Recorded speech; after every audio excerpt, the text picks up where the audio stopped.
মুখ্যমন্ত্রী লগতে আমার লাট আমার মাজত উপস্থিত হৈছে। हेलो हेलो, सबसे पहले राहुल मन के जोहार कहते जय आदिवासी। बहुत बहुत बहुत आभार प्रकट करता हूं।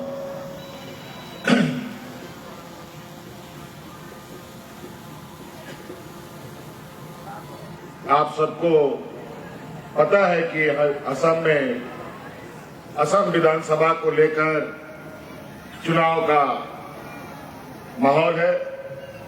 चारों तरफ अलग अलग पार्टी, अलग अलग प्रत्याशी, अलग अलग लोग आपके बीच में अपनी बातों को कहने आए हैं और इस बीच हम लोग भी आपके बीच में आए हैं। लेकिन मुझे लगता है कई लोगों को तो आप लोगों ने कई बार देखा है। असम की धरती में पहली बार जेएमएम इस चुनावी प्रतिस्पर्धा में हिस्सा लेने के लिए आया है और जेएमएम एक ऐसी पार्टी जहां आदिवासी, दलित, पिछड़ा, अल्पसंख्यक, किसान, मजदूर के हक हकूक की लड़ाई लड़ता है। उन्हीं का आवाज सदियों से हम उनके लिए संघर्षरत है और हो भी क्यों ना। झारखंड मुक्ति मोर्चा का जन्म ही हुआ है आदिवासी, दलित, पिछड़ा, अल्पसंख्यक लोगों के हाथों और आज इन्हीं गरीब गुरुआ लोगों के ताकत से हम लोग इस देश में एक अलग राज बनाया और इन्हीं गरीब गुरुआ लोगों की ताकत से आज उस राज को दिशा देने का भी काम जेएमएम पार्टी कर रही है। एक बार नहीं, दो बार इससे पहले भी छोटे मोटे समय में राज को दिशा देने का मौका हम लोगों को मिला था। अभी तो पूरी ताकत के साथ आदिवासी, दलित, अल्पसंख्यक, जितने भी किसान, मजदूर हैं, सब लोग एक साथ एक छत के नीचे रहते हैं और अपना हक अधिकार जिसके लिए उनका संघर्ष होता है, अब वो संघर्ष करने का जरूरत नहीं पड़ता। आज हक अधिकार उनके दरवाजे में पहुंचता है। आज इस चुनाव के दौरान मुझे असम के क्षेत्रों में जाने का मौका मिला और इस चुनाव में पहली बार पहले चरण में हम लोगों ने विशेष रूप से असम के चाय बागानों को ध्यान में रखकर यहां राजनीतिक कदमें बढ़ाई और इस पहले चरण के दौरे में जो हमें महसूस हुआ, आंखों से देखा, वो बड़ा ही चिंता करने वाला विषय है। आज चाय बागान के गांव में भी जाने का हमें मौका मिला। आज वहां के मजदूरों को उनके मजदूरों के घर को देखने का मौका मिला।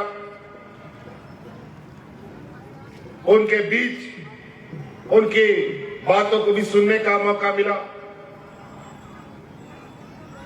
और बड़ा ही मुझे आश्चर्य हुआ। हमको लगा कि झारखंड प्रदेश ही देश का सबसे पिछड़ा राज्य है, लेकिन यहां आने के बाद मुझे लगता है कि हमसे भी पिछड़ा ये असम के राज्य में है। जो शापित जीवन आप लोग जीने के लिए मजबूर है, निश्चित रूप से आज के इस युग में ये बहुत बड़ा चिंता का विषय है। और जहां डबल इंजन की सरकार हो और जो राज केंद्र सरकार का सबसे प्रिय राज हो, वहां पर गरीब किसान मजदूरों का, आदिवासियों का जो जीवन स्तर है वो इतना दयनीय है। साफ पानी पीने को नहीं, पक्का मकान नहीं, कोई व्यवस्था उनके लिए नहीं, बिजली नहीं, पानी नहीं, स्कूल नहीं, सड़क नहीं, सब भगवान भरोसे।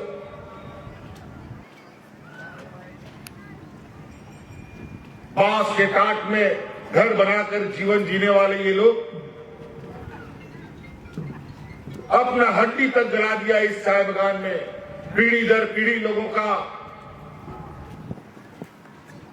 इस चाय बागान में खत्म हो गया। बड़ा ही विचित्र।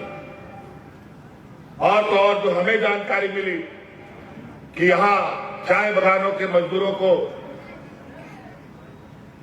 250 रुपया, 70 रुपया मजदूरी मिलता है। ये तो और भी बहुत ही, जितना भी कहा जाए इस मजदूरी का, 270 रुपये मजदूरी कहीं नहीं मिलता। इस देश में कोई राज्य 250 रुपया मजदूरी नहीं देता। कम से कम 500 टका तो मजदूरी मिलना ही मिलना, कहीं भी जाओ। 2 घंटा काम करो या 8 घंटा काम करो, 500 टका तो लेगा ही लेगा मजदूर, आज या 250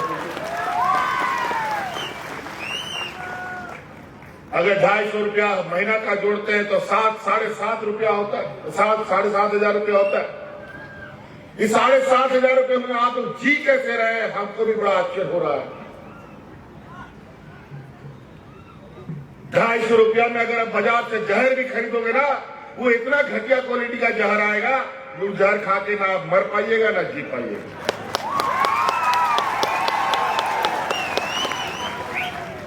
इतना खराब। इसका मतलब यहां की सरकारों ने बड़े ही योजनाबद्ध तरीके से आपको ना जीने के लिए ना मरने के लिए ऐसी हालात आपकी बना दी। सरकार विशुद्ध रूप से व्यापारियों के लिए जवाब, आदिवासी, दलित, किसान, मजदूर, अल्पसंख्यक पिछड़ों के लिए ये सरकार नहीं है।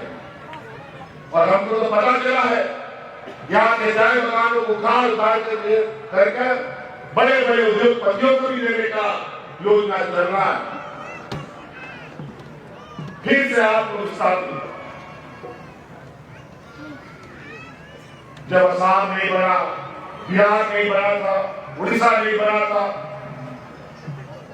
एक बृहद बंगाल के रूप में असम के लोग चाय बागानों में आकर के मजदूरी किया। यहाँ के आदिवासियों ने असम को तो अपना लिया, लेकिन असम ने यहाँ के आदिवासियों को अपनाया नहीं। शायद यहाँ के लोगों ने, राजनीतिक दलों ने आपका राजनीतिक दुरुपयोग करना बखूबी से किया। एक प्रकार आपके वोट से सत्ता में आए और जहां के तहां आपको छोड़ दिया। अलग अलग खबरों के माध्यम से असम की जानकारी हमें प्राप्त होती थी, लेकिन इतना खराब था ये मैंने कभी नहीं सोचा। आज यहां आने के बाद ये महसूस हुआ।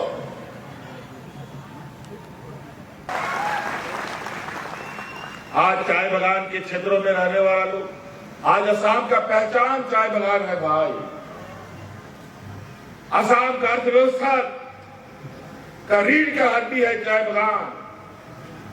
और इस चाय बागान को यहाँ के आदिवासियों ने, किसानों ने अपने कंधे में उठा रखा है। और यहाँ के किसानों की हालत बद से बदतर। और आज चुनाव का समय आ गया तो हमें पता चला है कि महिलाओं के खाते में 9-9 हजार रुपए दे रहा है। वो इसलिए 9 हजार रुपए दे रहा है कि अगला 5 साल तक फिर आप ये भाजपा के गुलाम बन करके रहे। हमें बताओ, 9,000 टका में क्या होगा? 5 साल चलेगा क्या? ये डबल इंजन की सरकार को क्या कमी है? क्यों 5 साल में 9,000? क्यों नहीं हर महीना 9,000 यहाँ के महिलाओं को मिलता है? नहीं देंगे, ये देने वाले लोग नहीं है। ये मात्र चुनाव जीतने के लिए इन किन प्रकार ये लोग दांव खेलते हैं।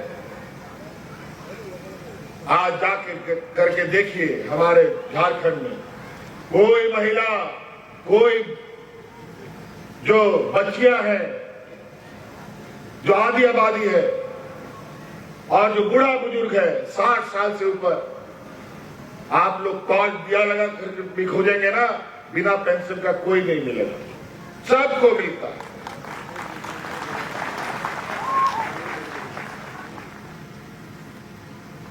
आज सदियों से आप लोग यहां बसे।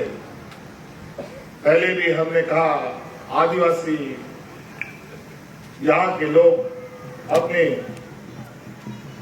सम्मान की लड़ाई बिहार, बंगाल, उड़ीसा जब एक था उस समय से आप लोग यहां, उससे पहले से आप लोग हैं। लेकिन बंगाल का आदिवासी आदिवासी, बिहार का आदिवासी आदिवासी, उड़ीसा का यही लोग आदिवासी आदिवासी, और यहां का आदिवासी आदिवासी नहीं। क्यों? क्योंकि हमारा आदिवासी लोग बेचारा पढ़ा लिखा नहीं। कौन कागज पत्तर में किसको जोड़ रहा है, किसको डिलीट कर रहा है, पता नहीं चलता। जब सब कुछ डूब जाता है तब पता चलता है। फिर लड़ो करो मरो, यही होता है और यही हुआ भी है। आज इसीलिए अपना हक अधिकार आज के जमाने में तो खास तौर पर बहुत कठिन है लेना। इसके लिए बस एक ही ताकत सबसे कारगर और अचूक है, वो ताकत एकजुटता का। और चाय बगान के लोग, मैं आपको बता देना चाहता हूं जो हमारा आकलन है, चाय बगानों में इतने लोग हैं, अगर आप लोग एक साथ एक पंडाल के अंदर जैसे यहां बैठे हैं वैसे इकट्ठे हो जाए तो मजाल नहीं सरकार का या कोई भी सरकार का असम में। अगर आप लोग एक साथ आवाज उठाए तो सरकार को बोलोगे उठो तो उठेगा, बोलो बैठो तो सरकार भी बैठेगा। आप लोग अपना ताकत पहचानिए। आज ये ताकत आपके लिए बहुत बड़ा और अचूक हथियार है और बड़ा योजनाबद्ध तरीके से इन राजनीतिक दलों ने आपको अलग अलग बांट कर रखा है। हमारे बीच का कुछ, हमारे जात बिरादरी का लोग, हमारा एक गोतिया लोग, यही भाजपा के लोगों का एजेंट बन करके हमारे बीच में घुसकर हमारी ताकत को कमजोर करता है। आज इसीलिए आप लोगों को यह भी पहचानना है कि कौन सी ताकत है जो हमें एक नहीं होने देता। यही डबल इंजन की सरकार, जब भाजपा की सरकार यहां बनी तो सबसे पहले यहां एनआरसी और सीए ला करके बौंडे मचवाया। आदिवासी, गैर आदिवासी, हिंदू, मुस्लिम, अगड़ा, पिछड़ा, बाहरी, बांग्लादेशी, तुम यहां के नहीं हो, वहां के हो, यही सब यही चलता रहा। वोट डालो और राज करो, ये भारतीय जनता पार्टी का मूल मंत्र है। हमारे राज्य में भी अभी तो हम लोगों ने इन लोग का जहर का दांत तोड़ रखा है तो ये लोग काट नहीं पाता, लेकिन यहां का जो सरकार है इसके दांत में अभी भी जहर है। अब जहर का दांत नहीं, सांपे को यहां से बाहर निकाल देने का काम करो। जय भारत, आशा, जेएमएम सभी लोगों ने इसको ताकत दिया है। अब आपका ताकत की आवश्यकता है। फिर ये लड़ाई कैसी लड़ी जाएगी ये हम लोग आपको दिखाएंगे। हमने तो पहले भी कहा है कि आप लोग हाथ दीजिए, आप एक कदम चलो, 100 कदम हम लोग आपको लेके चलेंगे। ये झारखंड मुक्ति मोर्चा का वादा है। हम लोग वीर भूमि से आते हैं, कायरों की भूमि से नहीं। हम लोग संघर्ष करने वाले लोग हैं। संघर्ष से झारखंड लिया है, संघर्ष से अधिकार लिया है। आज असम के मान सम्मान, यहाँ के आदिवासियों की मान्यता और यहाँ के आपकी कमजोरी को लोगों ने बहुत ही तरीके से भगाया है। लेकिन अब आपको आपका अधिकार हम लोग दिलाने के लिए तत्पर है और आपके संघर्ष में आपके साथ खड़ा है। इसलिए इन्हीं बातों के साथ